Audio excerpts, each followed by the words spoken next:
Toxic languages. Apakah itu? Sebelum kita bahas lebih jauh, mari kita berdoa.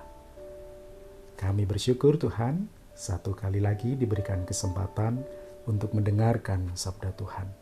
Mohon hikmat Roh Kudus, supaya kami dimampukan untuk memahami, lebih daripada itu kami dimampukan untuk melakukannya.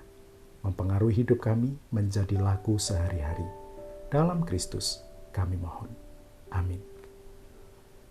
Toxic languages atau kalimat-kalimat bahasa-bahasa yang bernada negatif, menyudutkan, dan membuat orang yang bercakap dengan kita menjadi sedih. Sebagai orang tua yang baru beberapa tahun, dulu kami pernah belajar bagaimana soal menghadapi orang tua baru, bercakap-cakap dengan orang tua baru. Hindari toxic languages, kalimat-kalimat yang toxic. Kayak misalnya nih, ada ibu baru melahirkan, lalu kita berkunjungan. Ya, lalu kemudian tanya, lahirnya sesar atau normal? Normal, Bu. Wah, luar biasa, sudah jadi ibu sepenuhnya. Di sebelahnya, yang ikut kunjungan sudah melahirkan dan melahirkannya sesar. Artinya temannya belum jadi ibu sepenuhnya. Atau kalimat yang lain. Wah, di rumah aja nih. Iya Bu, jadi ibu rumah tangga. Iya Pak, jadi ibu rumah tangga. Wah enak ya, nggak usah bekerja di luar rumah. Bekerja sebagai ibu rumah tangga dipandang sama dengan tidak bekerja. Itu contoh-contoh toksik. Kalimat-kalimat yang negatif. Disampaikannya dengan halus, dengan tutur yang sopan, yang manis, tetapi menyakitkan. Nah itu saudara yang disampaikan oleh Yesus. Dalam Lukas 6, ayatnya yang ke-43 sampai 45.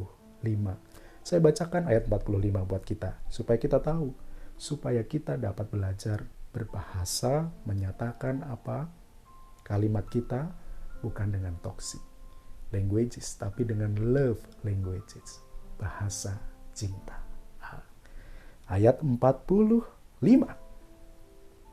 Orang yang baik mengeluarkan barang yang baik dari perbendaharaan hatinya yang baik. Dan orang yang jahat mengeluarkan barang yang jahat dari perbendaharaannya yang jahat.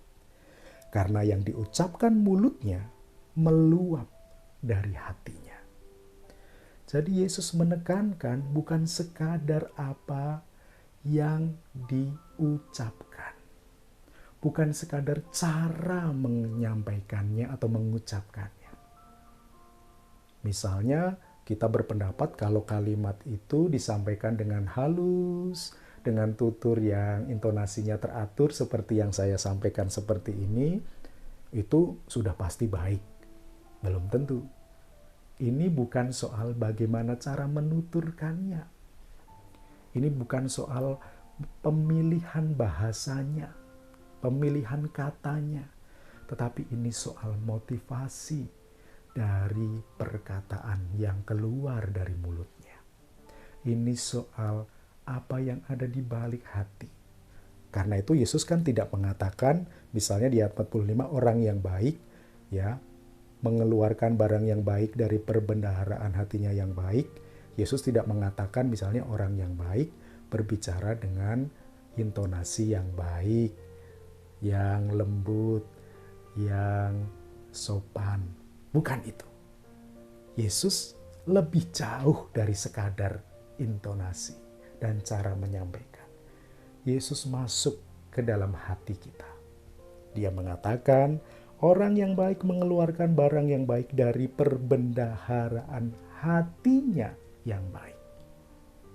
Jadi kata-kata manis belum tentu bermaksud manis ketika itu disampaikan dengan hati yang tidak baik atau jahat, dengan motif yang mungkin jahat. Nah itu saudara, mungkin kita pernah juga belajar tentang bagaimana mesti menyampaikan apa yang baik kepada orang lain. Pilihlah kata-kata bukan hanya melalui intonasi, tetapi dengan love languages. Bahasa-bahasa cinta. Bahasa-bahasa yang sifatnya itu suportif. Misalnya, jadi ibu rumah tangga adalah profesi. Salah satu profesi. Dan profesi yang juga mulia. Sama berharganya dengan yang bekerja di luar rumah. Jadi kalau ketemu begitu, mestinya ngomongnya pakai love languages. Wah, keren ya kamu bekerja di rumah, tentu nggak mudah pasti tuh. Kayak waktu lihat ibuku dulu juga, kayaknya nggak selesai-selesai ya kerjaan di rumah itu. Nah, bahasa suportif, mendukung. Bahwa itu bukan juga pekerjaan yang ringan. Lalu dia akan bercerita, iya ini ngerjain ini itu dari pagi sampai ketemu pagi lagi, dari pagi sampai sore misalnya. Atau kalimat suportif yang lain. Ini kemarin lahirnya sesar atau normal? Misalnya dijawab sesar bu, normal bu. Gak apa-apa, sesar atau normal itu sama baiknya, sama berharganya. Atau kalau perlu tidak usah menanyakan proses kelahirannya, karena itu juga sensitif. Support saja, berikan dukungan. Wah luar biasa, sudah lahir dengan semuanya baik, sehat. Kita doakan ya, supaya ibunya dan bayinya juga sehat, suportif. Tanpa harus kemudian kepo. Gitu ya saudara. Nah, love languages, bahasa-bahasa cinta juga dapat diperkenalkan kepada anak-anak. Kita tentu tahu 3 hal TTM. Terima kasih, tolong, maaf. Terima kasih, tolong, maaf.